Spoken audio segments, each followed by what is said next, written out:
Hi everybody, it's me Amanda with Once in a Wild. We're getting ready to begin our Friday live stream right here on Facebook and YouTube, and of course on Instagram too.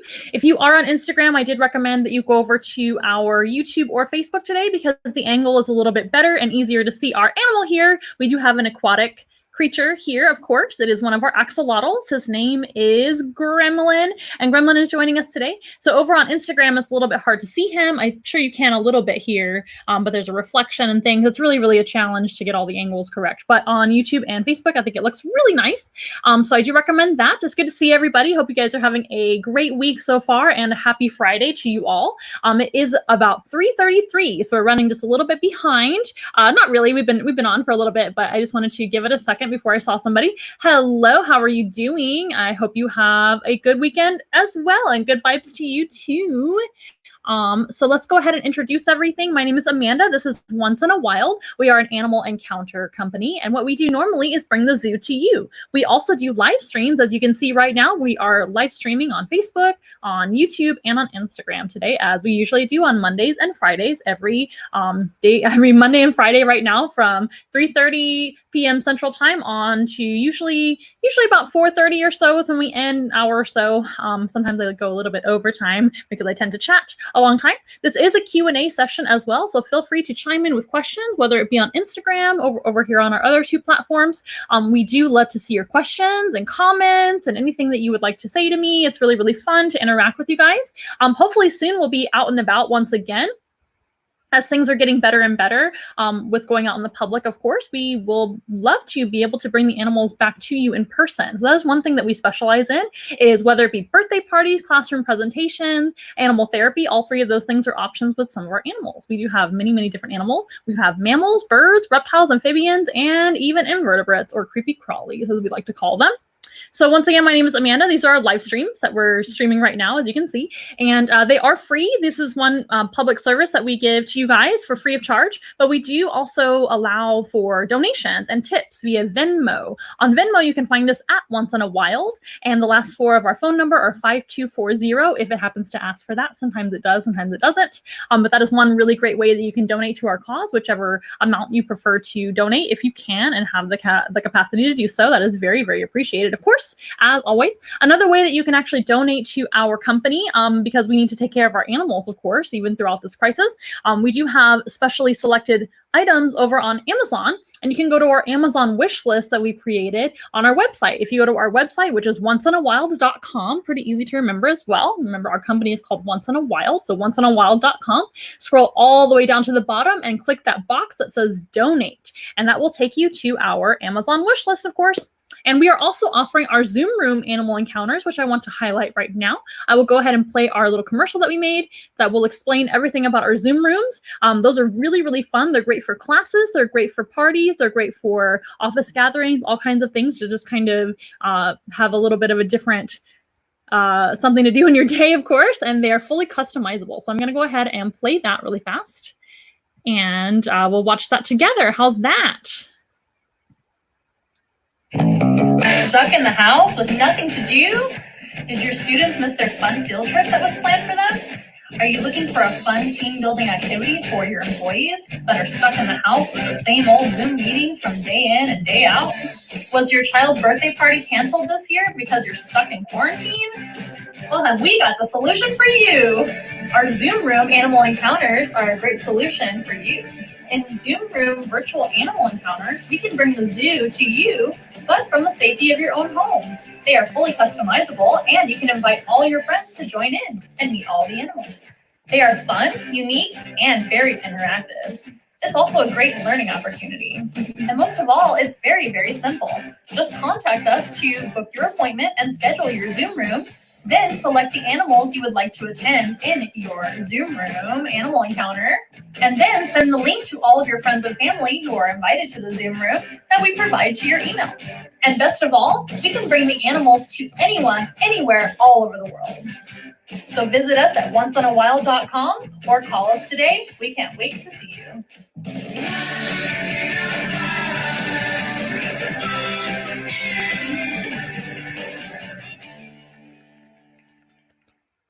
All right. So that is a little bit about our Zoom room. So I don't think I need to explain anymore because I already did pretty well, I must say. So I hope you guys call me for your Zoom room animal encounter. They start at only $50 and go up from there. So that's all I'm going to say about that. That's a new thing that we've been doing lately. It's been a lot of fun, really, really great for all ages.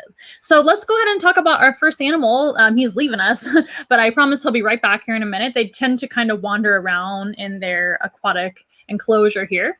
This here is an axolotl. Right now you can see his tail, but axolotls are a very, very special animal. So today is actually Endangered Species Day. So Endangered Species Day, that just means that we're learning about endangered species today, and it's to bring awareness about some animals that might need our help out there in the natural environment. So the axolotl is actually a great example of a critically endangered species. In fact, there are almost none left out there in the wild, and they live in Mexico in the wild. So they are an amphibian, but they're a very special type of amphibian that never actually grows up, if you will. So if you know anything about amphibians, you know that they actually will go through kind of a big change in their life. So an amphibian will start off in the water, and they will start off as an egg. So mom will lay the egg. Dad will fertilize the egg. It's usually an external fertilization, by the way. And those animals will develop underwater. And that egg will begin to hatch. And it'll hatch out usually as a little tadpole, kind of looks like a little worm or a fish. And you know what a tadpole looks like, right? And then they're going to come out and be like a little aquatic tadpole. And then they're going to eventually sprout legs. And when they're a tadpole, they have gills, right? They have gills on the side of their face that they can breathe underwater. Otherwise, they would drown. So they're born with gills. They start growing legs. Most amphibians continue to grow and continue to change into an adult amphibian, which we think of like a frog or a salamander, right? So frogs will lose their tails, gain really big back legs, and crawl out onto dry land from time to time to be able to walk around on land if they want to. But that's something an axolotl actually does not do. So an axolotl never goes into that final stage where they lose their gills and they come out onto dry land. So these guys look like a salamander because they are. Let's get back over here, Gremlin. Woo! They are a salamander, but they're just a salamander that never actually turns into that full adult salamander. Now, they do mature enough to have young and babies and eggs and all of that. They do that, but they don't actually ever come out on the dry land. Now, I say never, but that can happen under very, very stressful conditions. And we'll talk about that in just a little bit, I guess, if I happen to remember to talk about that. But that's a very, very rare case. It really doesn't happen under normal circumstances. So for all purposes, we're going to say that they don't do that. So this animal continues to mature, and they continue to live for quite a while, about 15 to 20 years, maybe more. But they never actually metamorphosize into that quote unquote adult phase where they can come out into dry land. They stay underwater their whole life. There's a few salamanders that do that, and the axolotl is probably the most famous one that does so. Now, these guys are, like I said, a critically endangered animal. Now, what does that mean? Well, endangered, means basically there's a lot less of them than there used to be. So for a critically endangered animal, that means there's very, very little of them left. In fact, the next step down the line, it goes from what we call least concern all the way to extinct. So these guys are critically endangered, and the next step is extinct in the wild, then extinct all the way. So that's where they're at. It's really not a very good situation for these guys out in Mexico, where they're from. So they're from a very, very small river canal system called the Xochimilco River Canal System, and that is in Mexico City, Mexico.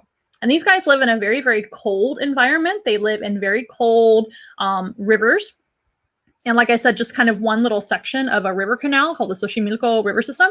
And these guys do suffer a lot of different reasons of why they're becoming endangered. So just to give you a picture of how endangered they are, I want to get these numbers right. They went from about 6,000 per square kilometer to about 35 per square kilometer in 20 years time. So surveyed through the years, through that 20-year time period that the scientists and people, studying them out in the wild, they were able to kind of count them. And on average, they went from 6,000 per square kilometer to 35 per square kilometer. That is a very rapid decline in this population of this animal out there in nature. That is very, very bad. So again, this is the axolotl. And the axolotl in Spanish is the ajolote. That is the Spanish name of this guy. And again, this is a Mexican species, so that is what they're more commonly known as out there in Mexico, of course. Now, this is going to be their natural coloration. You might have seen axolotls as like a stuffed animal or art or on a t-shirt, etc., kind of out there in the popular culture. Usually they're pink or white with dark eyes and pink gills. That's going to be your albino example or your leucistic example of an axolotl. Albinos would have the light eyes. And I do actually have a golden albino axolotl. Her name is Ghost. You might have seen her on this program before, but now we have Gremlin here today. Gremlin is with us. Gremlin is actually the natural color that they look like. And these guys do live in a very muddy, murky river system there in Mexico, like I said, Xochimilco River System. And they're going to blend in very, very well with this coloration. They have great camouflage. I know it's hard to see on Instagram. If you go over to Facebook and YouTube, you can see a little better. This camouflage works very, very well for them, helps them to stay safe from their predators, helps them to hide from their prey, because these guys are amphibians, and most amphibians are carnivores. In fact, I think they're all carnivores. Correct me if I'm wrong. There might be some, I take it back. So sometimes when tadpoles are tadpoles, when they're baby amphibians, sometimes they do eat plant matter too. And they might, there might be other frogs that do that and other amphibians. So correct me if I'm wrong, amphibian experts out there. But these guys are carnivores, and their scientific name is Ambystoma mexicanum, which means Mexican glutton, or one that eats all the time in Mexico. So these guys are great eaters normally in the wild, and they eat anything that fits into their little mouth. So they have a mouth that can open really fast, and they don't have any teeth, but they suck in whatever animal goes by, like a worm, a small fish, another amphibian. Sometimes they'll eat frogs and other axolotls. They sometimes can cannibalize each other, but they're not picky eaters at all. These guys are very, very ready to eat most of the time. I'm going to feed them for you guys before our spiel is over about the axolotl. So yes, the axolotl, and I can even spell it for you if you want. How about I do that? Let's see here. How do I do this? Yeah, axolotl. I want to make sure and spell it right. Axolotl. That's how you spell it. So you guys can look it up if you would like to. Axolotl. Axolotl, or ajolote in Spanish. So you're welcome. You're welcome. You're welcome. Okay. So these guys are wonderful animals, and like I said, critically endangered. So how did they go from 6,000 per square kilometer to 35 per square kilometer in 20 years? That is really, really bad. So what happened, most of their reasoning for becoming endangered like that is going to be things like pollution, trash, release of invasive species, so species that should not be in their rivers. Humans have actually put a lot of animals in their rivers. I'll tell you about that in a little bit. Habitat loss, climate change, a lot of things are going on with this species. And unfortunately, they're already under a lot of pressure because they only have one tiny habitat in the world. In the entire world, they're only found in that one tiny little area in Mexico. That area is near the city. So the Xochimilco River System in Mexico City is right near the city. And Mexico City is a really large city with a lot of people. And Mexico City is a wonderful city. I'm not trying to knock anything about Mexico or Mexico City because it's wonderful. I've been there myself and love it. But these guys, any kind of animal near a city is going to suffer pressure from humans throwing trash in the river system, and that, trash will eventually end up in their home. Things like chemicals that are washed on the street. So if you have something like bleach that ends up in the street and then it's washed with the water hose into the storm drain, it eventually ends up in some kind of natural river system or water system, ends up in their home too. And bleach is very, very bad for any animal, including humans, right? But especially for amphibians. So amphibians have very, very slimy skin that absorbs everything around them. So they're going to be very absorbent, very sensitive to any kind of contaminants in their water, like bleach or chemicals or trash or anything that shouldn't be there at all. Even me holding him and touching him would actually potentially hurt him or harm him. So when you have amphibians and you're kind of catching frogs in your own backyard or something like that, those of you that like them, you don't want to do that because you can actually contaminate frogs with your own skin and your own oils. So they're that sensitive to that stuff. So imagine things like bleach or weed killers or any kind of toxins that are in the water can actually affect these guys. Hi, Richard. Nice to see you again. It's been a minute. Welcome to Endangered Species Day. We're talking about the axolotl today, and here's Gremlin as an example of a beautiful axolotl. Another thing that affects these guys, of course, is trash. So debris in their water, any kind of plastic pollution. Plastic pollution can be large or small. So large plastic, not great. Small plastic, even worse, because these guys will eat anything in their path, anything that fits into their mouth, including small rocks, plastic pieces, and that goes into their belly and makes them sick. Obviously, they can even pass away from having an obstruction in their belly because they might eat it and it doesn't digest. These guys, actually, if you have them in human care, you should never keep them on small rocks or gravel. You can keep them on bare bottom tank, just like this. This, by the way, is not his home, but it's just a display tank that we use for our shows sometimes. In his habitat behind the scenes, he does have a bare bottom tank because we don't want him swallowing anything he shouldn't be swallowing. But if you want to use a substrate, you can actually use fine sand. You can use like a fish sand or something like that. But that can actually go through them and be a little bit safer for them. And if they accidentally eat some of it. They also don't tend to eat the sand very often, and that is really what they kind of live on in the wild. They'll live in kind of like mud and sand and natural things like that. They're not going to harm them. But of course, tiny plastic pieces that break down over time and become super small, that goes for any animal in the ocean and things like that that might eat microscopic animals or semi-microscopic animals, etc., or even bigger than that type of animals, and that can really harm them. So that's another thing that affects them. Another thing that I mentioned before is releasing of invasive species into their home. So humans, a lot of times we like to go fishing and we like to hunt and we like to do things like that.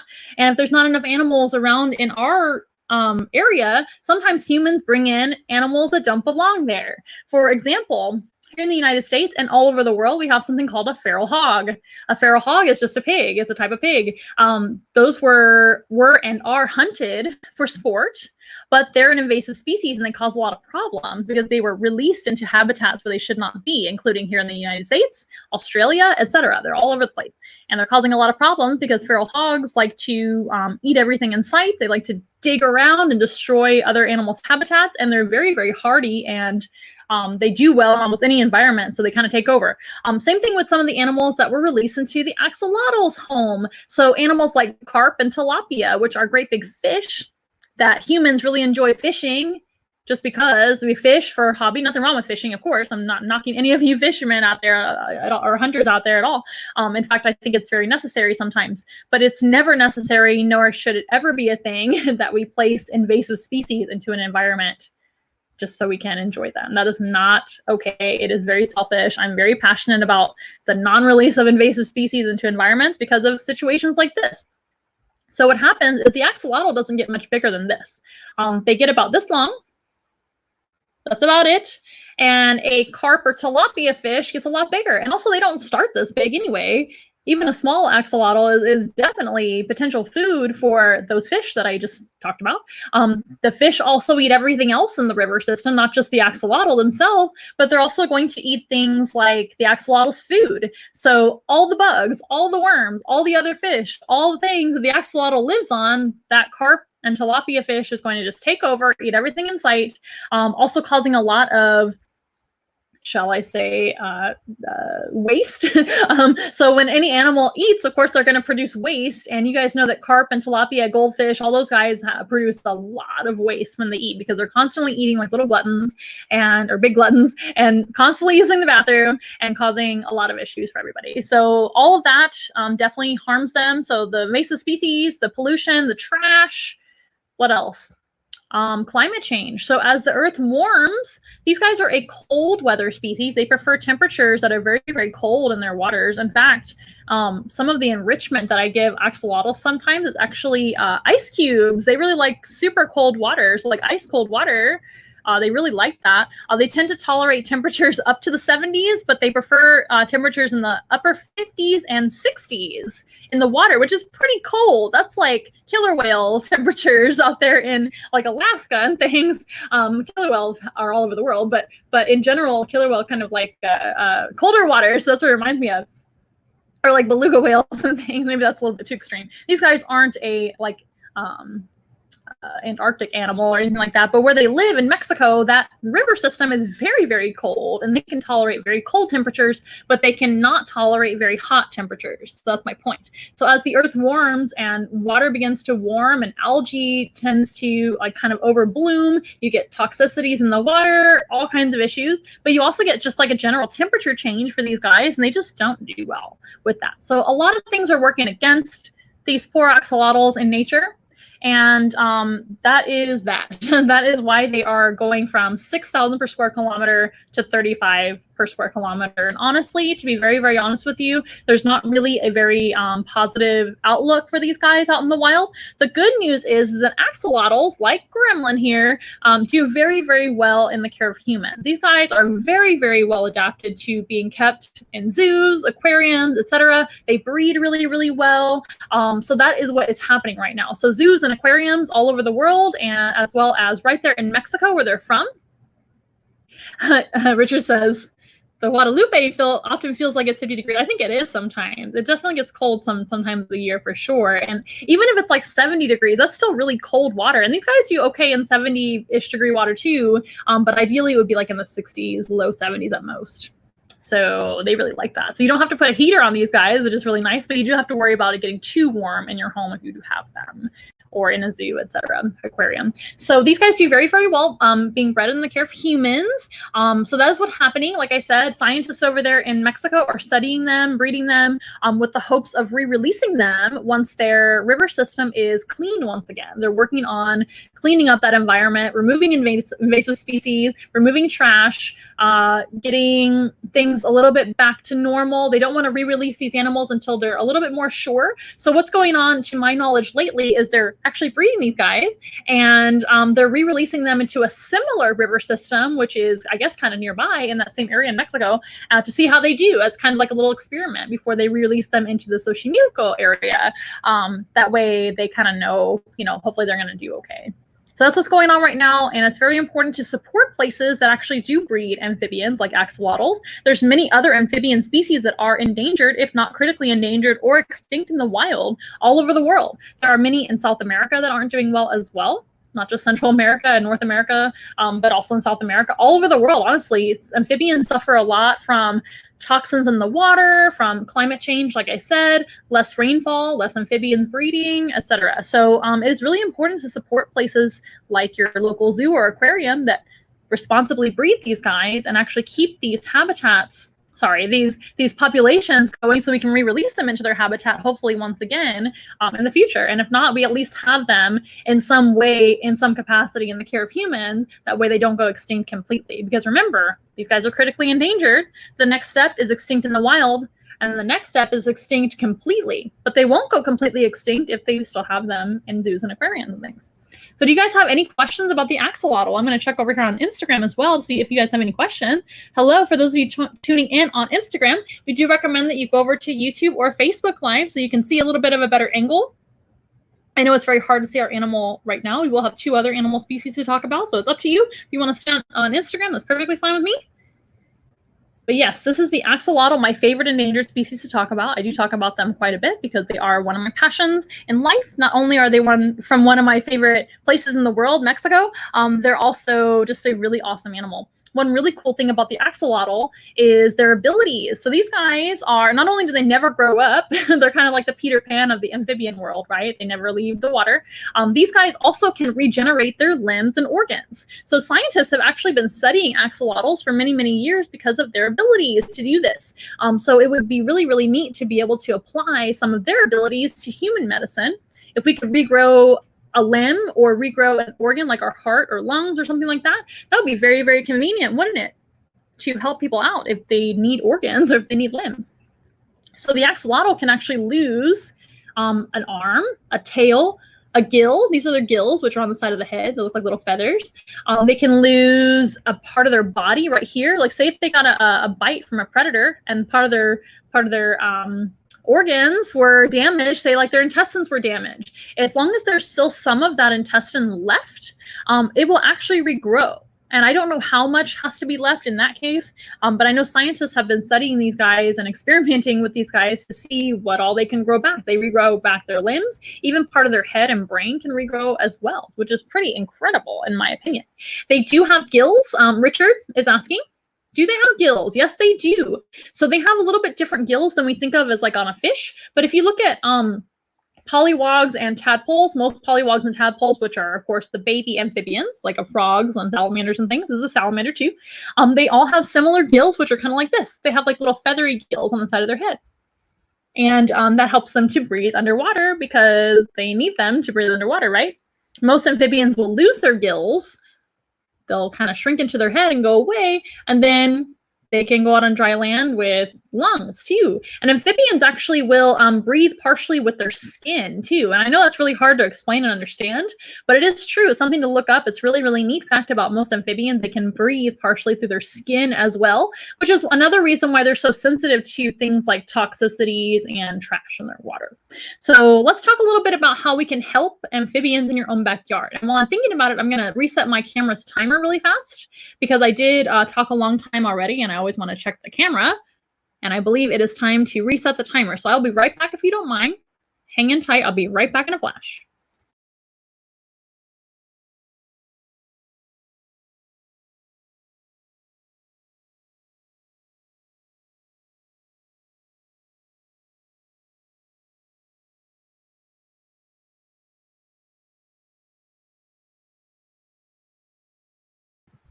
And I'm back. Yes, it was definitely time. I have a great sense of time these days. I had 1 minute remaining. So how can we help amphibians in our own environment? Now, these guys are pretty close to the United States. They're right downstairs in Mexico, right down south in Mexico, downstairs. But you know what I mean? They're a little bit south of us here in the U.S. And some of you may be from Mexico. Some of you may have visited Mexico before, and I highly recommend it. It's wonderful, of course. Mexico City is one of my favorite places. I actually got to I didn't get to see these guys in the wild because, again, they're so rare and very protected, of course. I'm going to scoot him back over here so you guys can see him. But these guys, I did get to kind of go by right where they live in the wild, which is pretty cool. And but it's really important to kind of help animals in our own backyards too. So there's tons of amphibians right here in the US and all over the world, of course, everywhere. There's amphibians everywhere except for cold places like Antarctica. And there's even amphibians up north in the cold areas too. So they're literally all over the world. And how can we help them? Well, some of the things we talked about that are affecting the axolotl, we can avoid.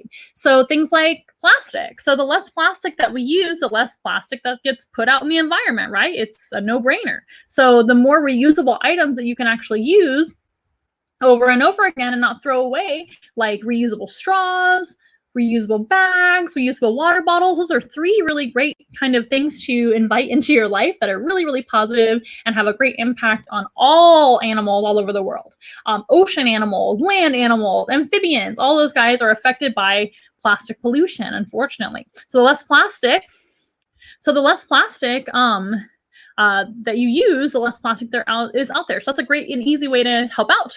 Another great and easy way to help out is to not dispose of your chemicals in an irresponsible way. So a lot of you don't know this, but if you rinse your chemicals into the road and they go into the storm drain and things like that, they might end up in a river system somewhere where amphibians live and where other animals live. And we all need water to live, right? So any animal that needs water, any animal that's alive needs water.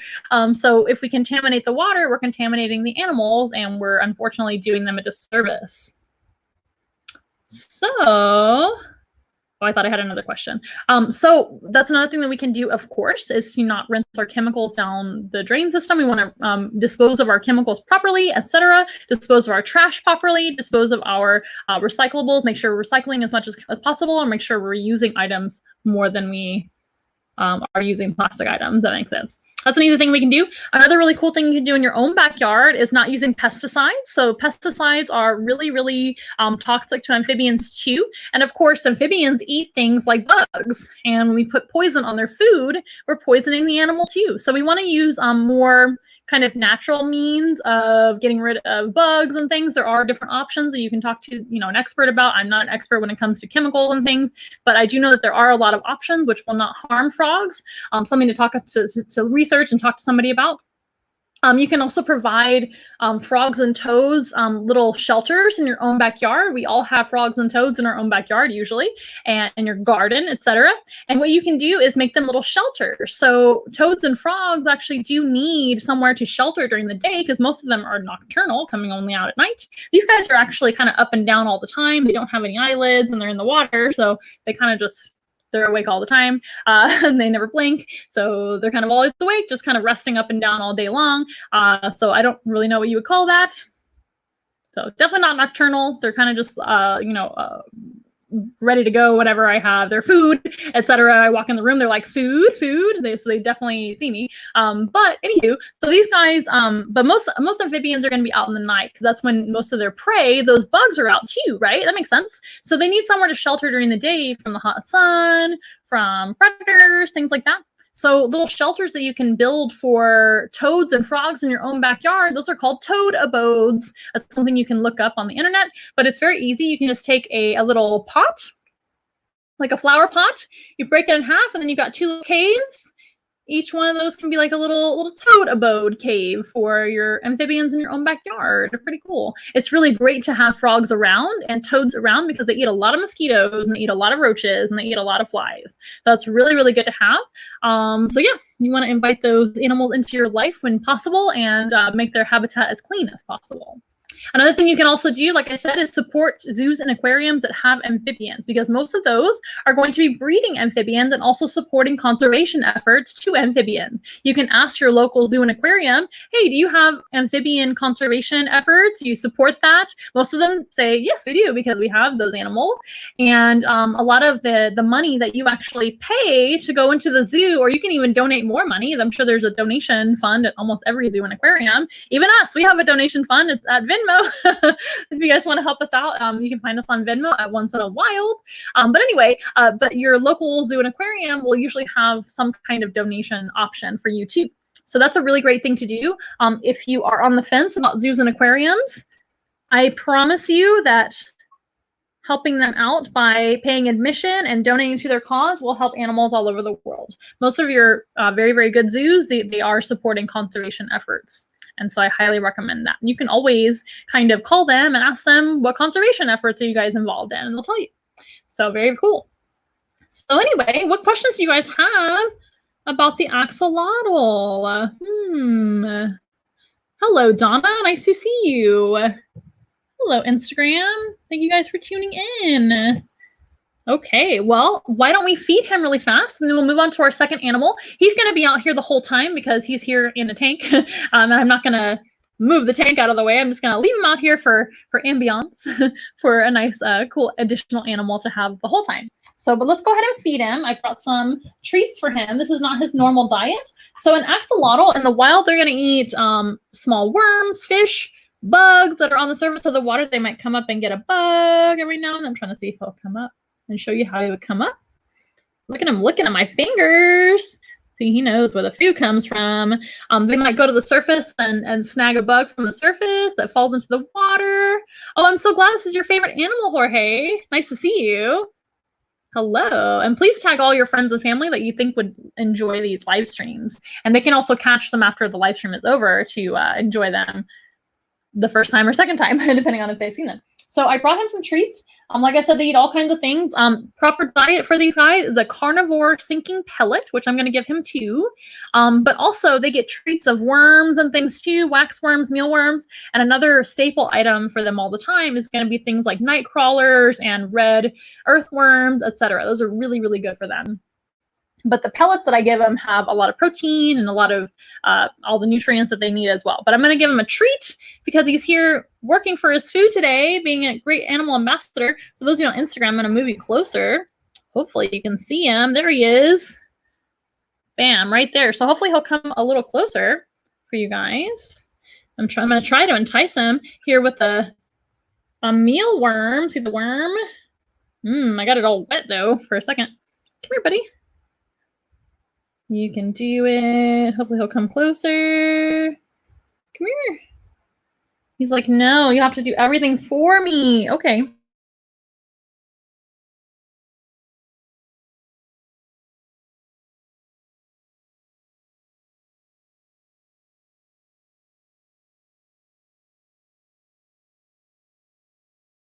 Oh, hey, there I am. I don't know what happened. So let's go ahead and scoot him back over here. Oh, sorry, buddy. He's like, really? I didn't know my camera was off.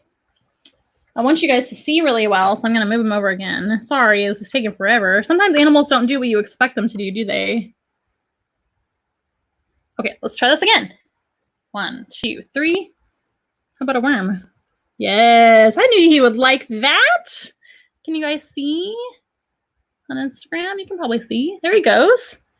So these guys will kind of suck in water and inhale their food in one gulp, just like that. We'll give him another one. Now that he knows what's going on, it's like, oh, okay, we're getting treats. We're getting treats today. Ha ha ha. You're welcome. It's like, why were you moving me all around? They don't understand that they're on camera and they need to be positioned different. Here's another worm. Would you like it? Come on. Yeah, good job. So these are mealworms. It's not something he gets every day or anything. In fact, these guys don't get food every day. They get food about 3 times a week. That's plenty for them. But I'm going to show you what his kind of staple food item is that I give him. But he also gets earthworms, night crawlers, and those are really good for them too. Look at him go. You can see his little gills kind of wiggling as he eats. So cute. You guys on Instagram are getting to see kind of a side view. And you guys on Facebook and YouTube get a view from the front, which is pretty cute. Super cute. They have kind of like a natural smile, which I love. Axolotls are so cool. Again, it's Endangered Species Day, so we're highlighting a critically endangered species, the axolotl, a beautiful species of aquatic salamander from Mexico. Here you go, bud. Have another one. Yeah, you earned it. Look at them go. See, they kind of chomp it into their mouth. They don't have any teeth, but they do have kind of strong jaws, and they kind of chomp on their food, just like that. Kind of puree it a little bit in their mouth, kind of pulverize it, I guess, in their mouth. How endangered are they? That's an excellent question. They are critically endangered. So these guys, just to give you an image on how endangered they are, critically endangered is actually the next step in that progression, that bad progression is going to be extinct in the wild. And then after that, extinct totally. So they're only 2 steps away from being extinct. That is very unfortunate. So they are so endangered that in the last 20 years of scientists studying them out in the wild, in the river system that they live in Mexico, they have gone from 6,000 per square kilometer to 35 per square kilometer.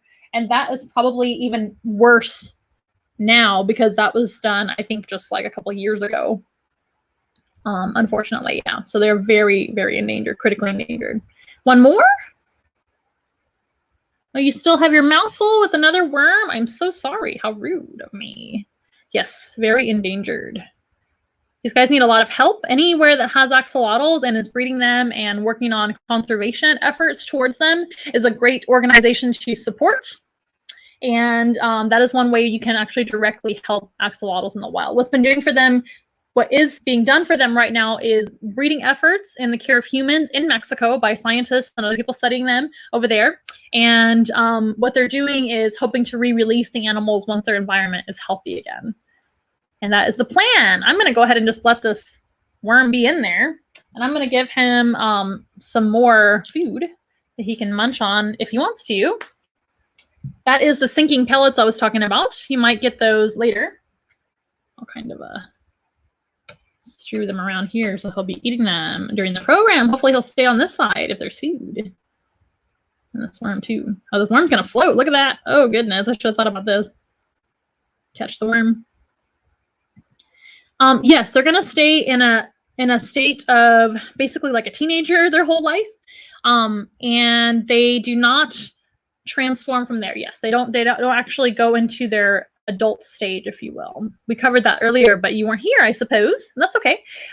So these guys will kind of stay in their like I said, teenager phase. I can't remember the proper term because I'm live and I forget things live. But these guys go from an egg to a larva to a polywog, and then they just kind of grow bigger from there. They don't lose their gills, and they don't come up on dry land on a normal basis. They might do so if there's a lot of pressure on them, if there's a very, very, like a hot temperature change or something like that, and their body just kind of triggers them into a metamorphosis.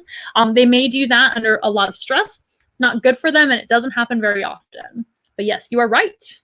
That's something very, very special about, there you go. That's something very, very special about the axolotl in comparison to other salamanders, is they live an aquatic lifestyle. Now, there are other salamanders too, like the Texas blind salamander, which is a salamander from Texas, of course. And those guys don't really see anything.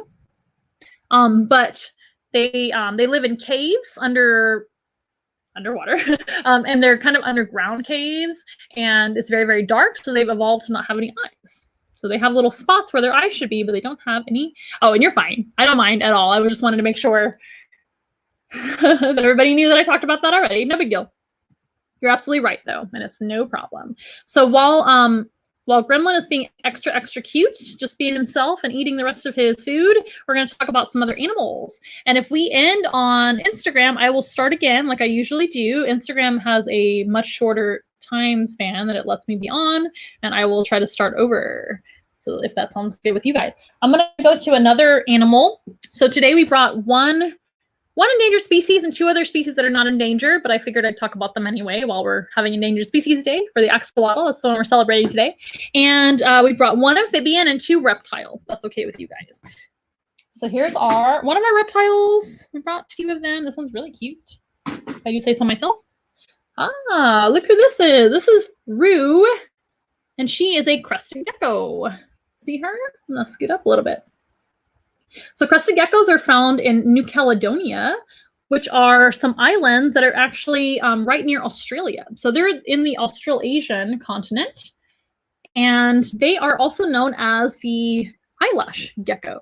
Their little crest, which is where they get the name crested gecko, if you look at from the front, they have some of those little crest scales on top of their eyes, which look like cute little eyelashes. Isn't that cool? And ahead of time, I'm going to apologize if she decides to jump, because these guys do jump kind of spontaneously out of nowhere. There she goes, like literally heard me, I guess. And they are really cool little arboreal geckos. They don't get much bigger than this. In fact, she's about done growing. All reptiles never stop growing. I wonder if she'll climb here on this glass. Look at that. Don't jump in the water. They are very good at climbing. They can climb straight up walls and straight up branches and trees and things. Very, very well, usually good at climbing. Sometimes they're a little clumsy, but they are pretty tough. So if they take a tumble, they're perfectly fine. If she jumps right into the abyss over here, she'll be fine. They do that all the time in the wild, jump out of trees and things. These guys are amazing. They are, again, from an island system in New Caledonia. So this is a fun species because they were recently discovered in human history. They were actually discovered in the 80s. And then they thought that they went extinct because they didn't see anymore. And then they were rediscovered again. And since then, they have been doing very well in the care of humans, being bred over and over and over again. So we are doing very well keeping these beautiful animals going in the care of humans. In fact, they're a pretty common pet species. These guys are kept in the care of humans a lot. Very popular. Now, they are a true gecko, meaning that they do climb up walls and things like you saw. I'm going to let her climb up this tank again, I guess, just to kind of demo. They can climb straight up a wall, straight up their tanks, etc. And they also don't have any eyelets. So these guys are arboreal, climbing in trees, climbing up walls. And also they don't have blinking eyes. So in order to compensate for that, these guys actually can lick their eyes to keep them moisturized. And she might do that for you guys. Look at her beautiful eyeballs. She has beautiful slitted eye pupils. These guys are a fully nocturnal species. That means they only come out at night in nature, which is why her eye pupils are so... Oh, there she goes. She's going to lick her face. So cute. You might lick her eye. Try to make sure she's in focus. Hopefully you can see her pretty well. But they will slit their eye pupils to kind of lessen the amount of light coming into them because, of course, this is normally her bedtime. But don't worry. She's perfectly fine. She's going to get to go take a nap right after this. She's looking around all alert, trying to see what's going on. These guys are an omnivorous species, which means they eat both things like nectar and fruits, as well as bugs. We're omnivores too, right? We eat both meat and plants in our diet, most of us, right? Some of you guys eat nothing but plants, and that's okay. But as a species, humans are omnivores. And these geckos are omnivores too. So a lot of geckos are actually carnivores, just like the axolotl is a carnivore eating nothing but other animals, right? These guys will eat a little bit of fruits and also nectar. And in the care of humans, they eat a specialized food which is made for nectar-eating geckos, and you can actually make a powder out of it, or you make it starts as a powder and you make a paste out of it. That's what I should have said, with water. Pretty neat. These guys are, like I said, a lizard. They're a gecko. And the word gecko actually comes from the ability of this animal and other geckos to make noises. So the word gecko comes from their vocalization, which sounds like the word gecko. Now, it's not this species, it's a different species.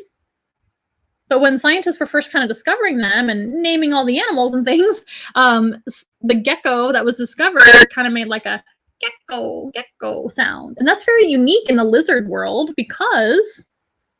and she'll jump to my other hand, because most lizards don't really vocalize. They might hiss, they might, breathe in and out so you can hear their breathing, etc. But they don't really make a true vocalization and communicate through sounds like that. But geckos do. It's pretty rare to hear them. They're not like a frog or anything that kind of, they call their girlfriends every night or whatever. Frog males tend to be very, very vocal. But geckos aren't really that vocal, but they can vocalize when they need to. And that might be when they're afraid, when they're being grabbed by a predator, they might say, ah, and like kind of try to get away from them. Might be a little defense mechanism. Another defense mechanism for this animal is to lose its tail.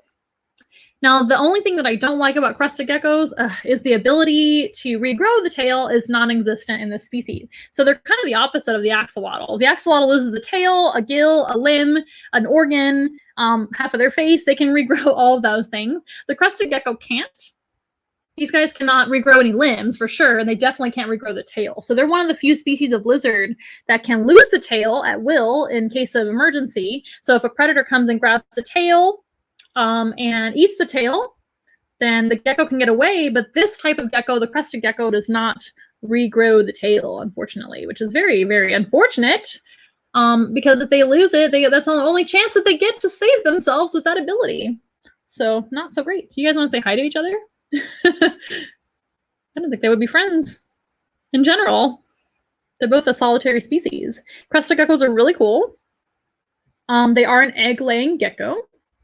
I believe all geckos are egg-laying, and they're an egg-laying lizard, I should have said. These guys lay 2 eggs at a time and have 2 babies at a time. Yeah. Does anybody have any questions whatsoever? You're being very quiet today. Hello, Sophia and Bonnie. It's nice to see you guys. Crested geckos, like I said, they will eat nectar and fruits, but they also eat insects. So they will go after bugs in the night, just like amphibians go after bugs. You might see geckos in your own backyard, in your own house and things. They're actually really great to have around. Some geckos here in the United States are actually an invasive species. One is the Mediterranean gecko. That is one species that kind of exists here. But they're not really a harmful species. They do us a lot of good by eating mosquitoes and roaches and things that most of us don't really care for, right? And those bugs can give us diseases and sicknesses and things. So it's good to have insectivores in your own environment. So if you see a gecko in your own environment, you can just leave it alone. Don't harm them. Don't spray them with anything. And don't spray bugs if you think they're eating bugs, because you might poison them indirectly, right? If you're poisoning their food, you're poisoning them. And that goes for many species as well. If we want to protect animals, we want to make sure not to poison their food. So we don't want to use things like rat poison. For example, if you guys have mice and rats in your own environment, there are other ways to do away with mice and rats. And one way is to make sure that their predators are around. So things like owls are really, really good predators for mice and rats and other things that we don't want in our environment. So we don't want to use rat poison to poison their food, because then they will get poisoned too, unfortunately. Please don't also use sticky traps, because sticky traps will not only stick to the pests like roaches and mice, they'll also stick to, the animals will stick to them too, like small birds. Lizards will often get stuck on the sticky trap because maybe like a roach will stick to the trap. It's easy for them to catch. And so they jump right down to go get it. And then they end up stuck to the trap, and they just pass away from starvation, which is very, very cruel. So those sticky traps are not good. So please don't use those. Don't use any kind of rat poison, etc. If you're going to use pesticides, we want to make sure to use pesticides that are natural. And there are different options out there for you guys to use. It's better to not use anything but sometimes it's not an option. So we want to do our research to make sure we're being as environmentally friendly as possible, right? Who has questions? You guys don't have any question? Did you guys know that when they move their throat like that, that's going to be a sign that they are sniffing?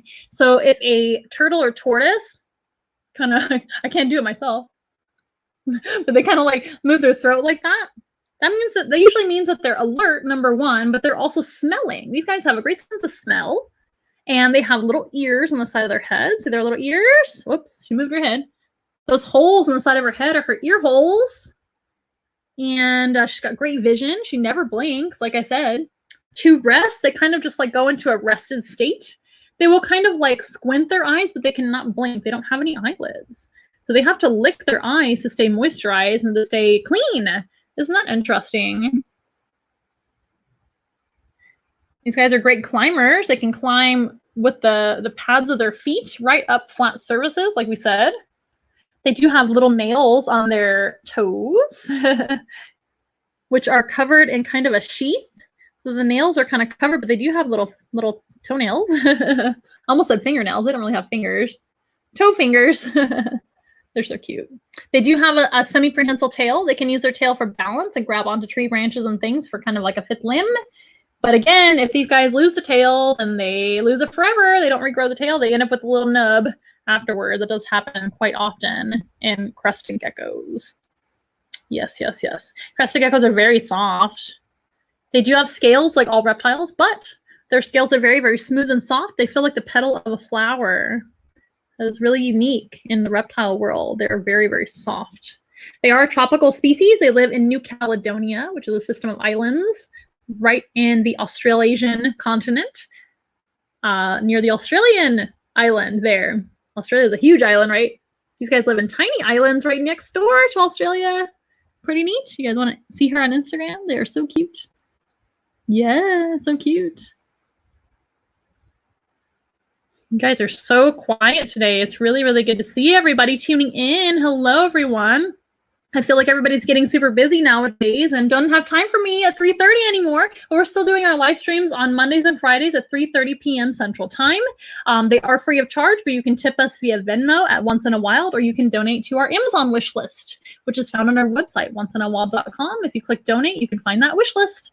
And we greatly appreciate any donations, of course. So cute. Today is an Endangered Species Day. This is not an endangered species, the crested gecko, but this is the axolotl. His name is Gremlin. Her name is Rue. R-U is her name. And she is so cute. She's my calmest crested gecko that I have. I do have 7 of them. And usually crested geckos are a little bit skittish. Kind of depends on their personality. She's very calm for a crested gecko. She tends to hang out quite a long time before deciding to take a dive. Sometimes they will jump. Jumping is also a defense for them. It's not just a way of getting around. They could jump to avoid predators, of course. Their predators can be almost any animal that's a predator that can eat a small gecko like this. They do have quite a few predators. They can also just hide. These guys are great hiders. They're going to be out and only in the nighttime and hide all day long underneath leaves, against a tree. They kind of like just find somewhere to shelter and hide. And then they come out at night looking for bugs to eat and for nectar to eat. These guys are nectar eaters too, like I said. Okay. Anybody have any questions or comments? Nobody? No problem. That's okay. Well, she is a beautiful crested gecko. This is actually the color that they come in the wild, that they look like in the wild. But they do actually exist in many, many different colors and patterns in the care of humans. Like many animals that have done well in human care and have bred well and succeeded like that in human care, been successful, I should say. They do have different colorations, patterns, and things like that. You can find almost any color and pattern in these guys. It's really cool. You should look it up, all the different crested gecko patterns and colors. So here's a question. What sense is more heightened on the gecko? I would probably say vision. These guys have really, really good vision, but they have all 5 senses. So they do really well in general with their senses. They're always kind of on high alert. They have a good sense of sight. They have a good sense of hearing, smell, taste, touch, all the things. Very, very alert, sensitive animal. Great vision, never blinking. So I would imagine it's sight if I had to pick one. They also have really big, buggy eyes like a frog. That's going to tell you that they have great vision too. And really good night vision. These guys can see really well in the dark. So a lot of times I'll be kind of checking on my animals maybe in the night, and it's already dark outside or something, and I come in and all the crested geckos have gone to bed for the day, but then when it becomes dark, they're out again, and they're all out. They're all like kind of perched either on a limb or something like that, or they're on the glass, and they're just like if I turn the lights on, they kind of go, oh my gosh, she's seen us. It's just really cute. Okay, guys, I'm going to go ahead and move to our next animal before we get too late. It's already 4:30 almost. But the crested gecko is really cool. If you guys have any more questions about her, just let me know, and I'll certainly answer your questions, as always. Okay, we're going to let her rest down below, and we'll end with our last animal while we look at the axolotl in the meantime. Right? Okay. So I believe that we've saved one of the best for last. It's my good pal down here. It's Slytherin. So this is Slytherin the Kingsnake. I'll move you guys this way on Instagram so you can see him. So let's talk for a little bit longer. And this is not an endangered species either, which is fantastic because they're one of my favorites. This is a California kingsnake. They are found in California, of course, like their name states. This guy, like I said, is found in Mexico. This is a Californian species right here in the US. And the crested gecko is from the Australasian continent. So we're going all over the world today. These guys are beautiful snakes. They do have a very unique kind of banded pattern. This banded pattern will help them to kind of deter their enemies and predators. So these animals are very, very harmless to larger animals like humans. Anything that cannot fit into their mouth, they are harmless to, but they want to pretend to be harmful to their enemies. So having this banded pattern is going to be a warning for other animals. Most of the time when you see a stark kind of black and white or brown and white, in his case, he's a little bit dark brown. He's actually a coastal locality of the California kingsnake. He'd be more found towards the coastline naturally in the wild if he were a wild animal. He is not. He is a captive bred animal. But these guys, like I said, they have that stark, almost black and white or brown and white banded pattern. That's going to be like a stop sign in nature saying, wait a minute, that is a strange pattern to see naturally occurring in nature. That must mean that there's something dangerous about this animal. So most other animals that know better to leave other snakes alone that look like this, like for example, coral snakes have a stark banded pattern. It's different colors. Another one is going to be a sea snake. So sea snakes and sea kraits and things like that, very, very venomous. Do not touch them. Do not touch any wild snakes in your own environment. I don't recommend you guys picking up any wild animals. Do not pick up wild frogs. Do not pick up wild salamanders. Do not pick up wild geckos. Let them alone. Do not pick up wild snakes because snakes are sometimes harmful to humans, but they're not harmful if you leave them alone. So that's what I always tell people is any snake that is left alone is safe because you're not in contact with them. So that being said, he's a harmless snake, but there are other snakes that are similar that look like this or look similar to this or have, you know, kind of the same technique to be left alone. So that's called mimicry. And that is just pretending to be something else in nature. That's going to help him to avoid getting eaten by other predators. Believe it or not, he's a predator too. He is a snake, and snakes are carnivores. They do not eat salad or fruits and vegetables. They eat other animals. In fact, the king snake is famous for eating other snakes. That is why they're called that. They will do that. I'm going to go ahead and end our live stream on Instagram. I will restart our live stream again. How's that? We're going to share it here in a moment. Bear with me, you guys. I'm going to share our Instagram is doing different things now. And not just automatically sharing to the story. So I have to actually set this up really fast.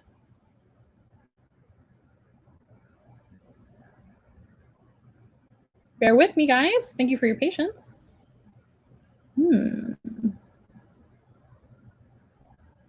Why did Instagram change its settings? I don't care for this. I'll be honest with you. This is not easy to do. Here, I'm just going to call it one thing for now, and I'll change the title later. How about that? Because it's making me do the description in the title now, which is not great for a live stream. Let's try this. Here we go. Post. Because I don't want to lose my video, right? For those of you that are on Instagram. So we're going to start again. so you guys can learn about our snake. Okay. So it's really important to learn about snakes. Hey, we're back. It's me, Amanda, with Once in a While, and this is Slytherin the California Kingsnake. It's really important to learn about snakes because there are a lot of misconceptions about snakes because people are scared of them. People are taught to fear them, etc. Ilse says, I am admiring the beautiful animals, and there's no question. That's okay. You can just watch. You don't have to ask questions. I'm just surprised you guys don't have so many questions. Maybe I've already answered your questions, or maybe you've already watched me several times and you learned a whole bunch of stuff. And I'm so glad to see you returning again to watch the program and learn about animals once again. That's perfectly acceptable for you guys to just sit and watch. I'm okay with that too. So California kingsnake, found in California, but we do have king snakes throughout the U.S., and we do have all kinds of other similar species. The grouping that these guys are in is called colubrids. Colubrids are just one kind of group of snake. We've got venomous snakes, you've got constrictors, like boas and pythons, and you've got colubrids. There are many, many different kinds of colubrids, including king snakes, rat snakes, corn snakes, bull snakes, indigo snakes, hognose, all those guys are colubrids. It's kind of just like the leftovers. Are you taking a look at our salamander? So out there in the wild, this type of snake would not be a picky eater at all. They would eat all kinds of other animals as long as they can fit into their mouth. They can eat other snakes. That's what they are famous for. In fact, they can also eat venomous snakes. They are usually able to do that with no problem. So even if you don't like snakes, you may want to have these kind of snakes in your own environment. King snakes and bull snakes and indigos. Those guys are snake eaters. The king cobra is called that too, although most cobras eat other snakes. King cobras were observed eating other snakes, and that's why I believe they were called the king cobra, because they eat other snakes. They're also a very large cobra, so hence the name king cobra. But king snakes are the king of snakes because they eat other snakes. Whew, that's a lot to say. But these guys also eat lizards, they eat salamanders, they eat fish, they eat eggs, they eat birds. Where are you going? They eat all kinds of things. Mammals, like most snakes do. Most snakes eat mammals and birds, right? Warm-blooded animals. Here's a good question. Are male and female king snakes grow to the same size? That is a good question. It really just depends on the species, I believe. I think that most colubrids, and I might be wrong, I believe with most colubrid snakes, which are all those snakes that I listed a second ago, all those categories, most of the time males are larger than females, but not by very much. Now, with lots of snakes, many snakes, the females are actually larger than the males. With your boas and pythons, typically the females are much, much larger. And with your venomous snakes, like rattlesnakes and things, those guys, usually the females are larger too because they have to carry the offspring. But with a lot of colubrids, the males are larger. So it really just depends, or they might be equivalent in size. Now, all snakes never stop growing their whole life. As long as they're alive, they're going to grow. They shed their skin to grow, and they kind of continuously grow throughout their life. But once they're a mature size, mature meaning breeding size, they're going to slow down their growth rate quite a bit and just kind of grow little by little. And snakes shed about once a month to grow. All reptiles have to shed to grow. Geckos also shed in one piece like a snake, but a gecko will actually eat their shed. There's a few theories on why the gecko actually eats their shed, and I forgot to talk about this when I had a gecko out, but a gecko might eat their shed to conceal the smell from predators. A gecko also might eat their shed just to have a little bit of extra nutrients and protein in their diet. So yeah. Now, these type of snakes are not externally different, male to female. Internally, of course, they have organs that would tell us they're male and female. So that's something that you have to get done by an expert. A snake expert or a veterinarian can actually determine the gender of your snake. We do know that Slytherin is a male. He was gender determined a while ago before I got him. He was actually a donated animal to our zoo, and we're so happy to have him. He's been with us for a couple of years now. One of my favorites for sure. These guys are fantastic, but they are not a dimorphic species, meaning that males and females look different. Dimorphic means different. Monomorphic means the same. So they're a monomorphic species, meaning male and female look almost identical. Here's a good question I probably don't have the answer to because I'm not a king snake breeder, but I can give you a little guess. How many eggs do they lay at a time and how many times per year? I don't remember how many times per year. I do apologize. I believe it is seasonal to once or twice a year. And it's typically going to be, I believe, 2 or 3 clutches, which is a grouping of eggs. So mom will have usually about 2 clutches of eggs a year. And it's something to look up, and I promise to look that up for you. That way I have the answer for you, and I will type in the answer after we end the program. But they usually have, I would say anywhere from 2 to 6, maybe 8 eggs. They don't have a huge clutch of eggs. And again, I will look that up for you to see what is average. That is a good question. I'm not a snake breeder, and the snakes that I have bred in the past are not king snakes. I've never experimented with that ever in my life. I used to work for a reptile company, if you will, that a lot of people did breed, and I did learn a lot. And a lot of people, like I said, I was around a lot of herpetologists and things in my day, but I did not have any experience with breeding king snakes. So I do apologize. So off the top of my head, I can remember. That is a great question. But not too many. They don't have like a huge clutch of eggs or anything to my knowledge. It's not like 50 or something. No way. It's going to be anywhere from like 2 to maybe 8 maximum. And I'm sure there's records here and there that are beating that, but around that. Now, snakes have really cool eggs. They're very leathery. They're not hard like a chicken's egg. They are kind of a leathery texture, and the snake will break out of the egg by slitting it open. When they emerge as a little baby snake. Now, not all snakes lay eggs, but this is an egg-laying snake. So king snakes are egg-laying snakes. But not all snakes lay eggs. So like, for example, boa constrictors. Boa constrictors do give live birth, which I find fantastic and very interesting. Yes, good question. Now, again, snakes are very, very misunderstood. I think it's because of maybe we're taught to fear them because there are, of course, dangerous snakes. But the last thing you want to do is harm a snake because, number one, if it is a dangerous snake, you're putting yourself right in proximity with that snake to get harmed.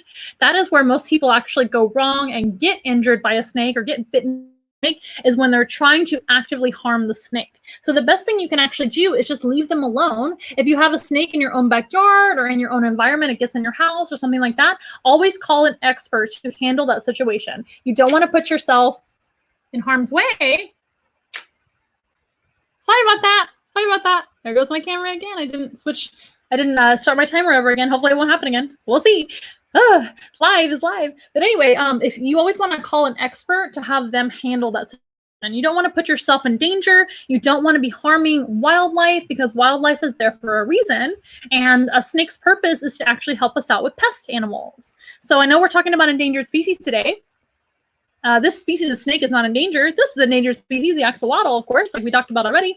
But we definitely want to make sure that doesn't happen. And doing things like harming wildlife in their own environment, which, by the way, your own backyard can be their home and was their home before it was your home. So it's not right, in my opinion, to harm animals just because we're scared of them. They have their purpose in life, and they actually help us out a lot more than they harm us.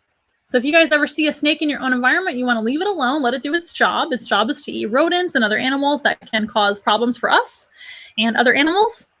And no snake wants to harm you. In fact, they want to be left alone. They are afraid of you, a lot more scared of you than you are of them. And leaving them alone is a surefire way to stay safe. Now, if you do end up, like I said, with one in your own environment, please call an expert for advice. One easy way that you, in an emergency, that you can deter a snake in your own backyard is just by getting a cold water hose or water hose the cold water and spray the snake with some water. They should leave right away. They should be like, oh my gosh, I don't want to be sprayed with water. And then they leave. They're not going to attack you, etc. If you see a snake in the US that's climbing up a tree, climbing up a wall, climbing up somewhere, and you're like, how the heck did that snake get up there? It is almost 100% of the time a rat snake, which is harmless to humans as well. So there are 4 types of snakes in the United States, not for all over the world. There's many more than this all over the world, but there are 4 main types of categories of snakes that can harm a human in the United States. Number 1 is going to be rattlesnakes, right? Rattlesnakes have a rattle on the end of their tail. We know what they look like. Another one is going to be the cottonmouth, also known as the water moccasin. It's the same species, just 2 different names for that snake. Copperheads, which, by the way, are not a deadly snake. They do have toxic venom, but they do not kill humans. They would just harm you. And you do need to go get medical help if you get bitten by one. Please don't harm them or pick them up or handle them, because I said they weren't deadly. It would still be a very bad day if you got bitten. But those guys actually don't cause death in humans. So copperheads, rattlesnakes, cottonmouth, aka the water moccasin, and the last one is going to be the coral snake. Coral snakes almost never bite a human because their head is very small. And they are very, very elusive. A lot of times you won't even see a coral snake. They're very rare to see. All of those snakes are perfectly harmless if you don't handle them. And that is the best advice I can give you. Who has questions about any of the animals that we met today that we haven't already addressed? Let's see if we have any questions at all.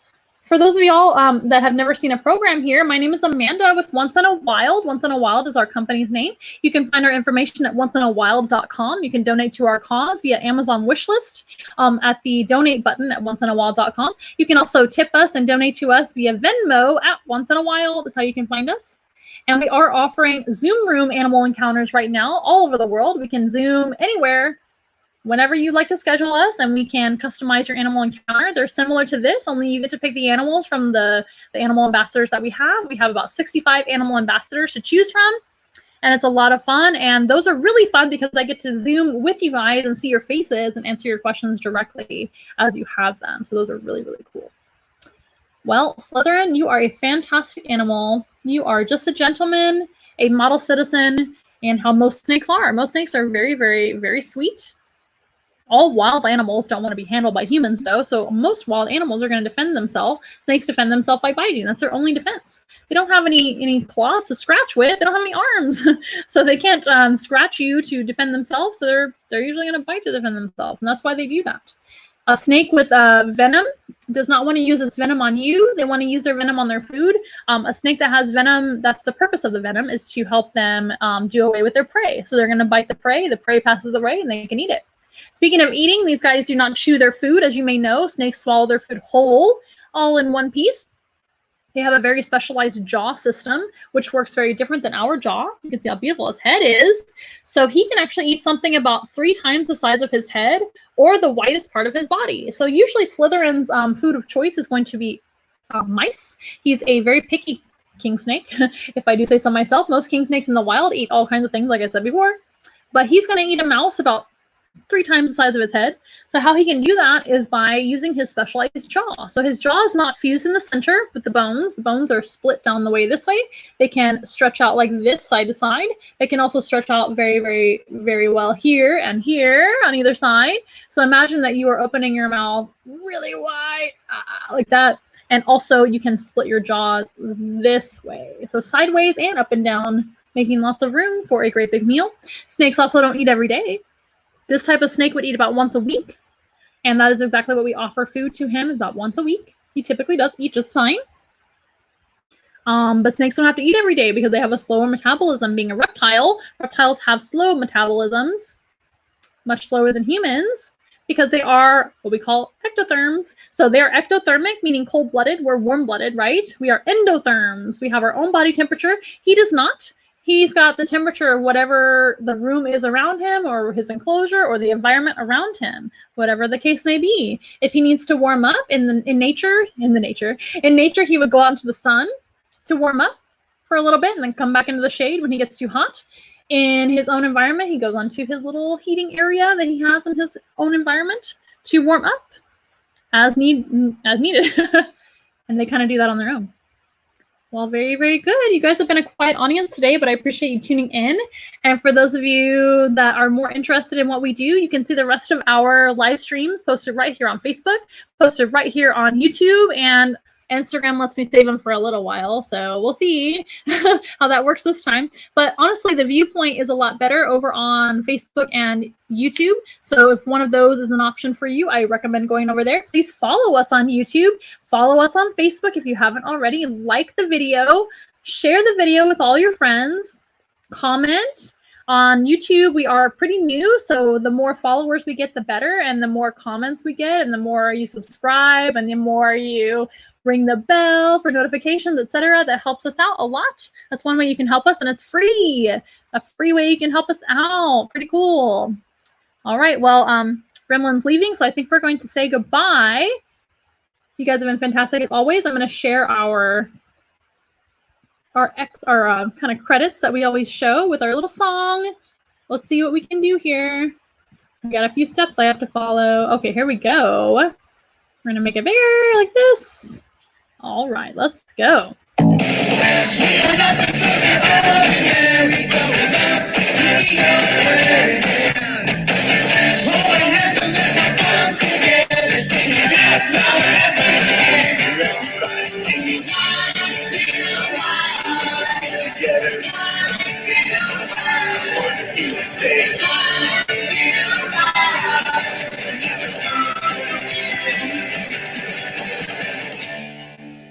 Alrighty, guys, you've been a fantastic audience as always. We hope to see you again on Monday. We are going to be back right here on Monday. Like I said, we're live streaming on Mondays and Fridays now until further notice. We might go to once a week once we get a little bit busier with our Zooms and in-person encounters. If you guys need anything at all, an in-person encounter with animals or a Zoom room encounter, please feel free to call me. My number is scrolling down below here on Instagram. Instagram, it's in our bio description. But here on Facebook and on YouTube, you can find our information. Give me a call, give me a text. Find onceinawild.com if you prefer to go that route. And we'll see you guys next time here on Monday at 3:30 p.m. Central Time. Bye. Bye.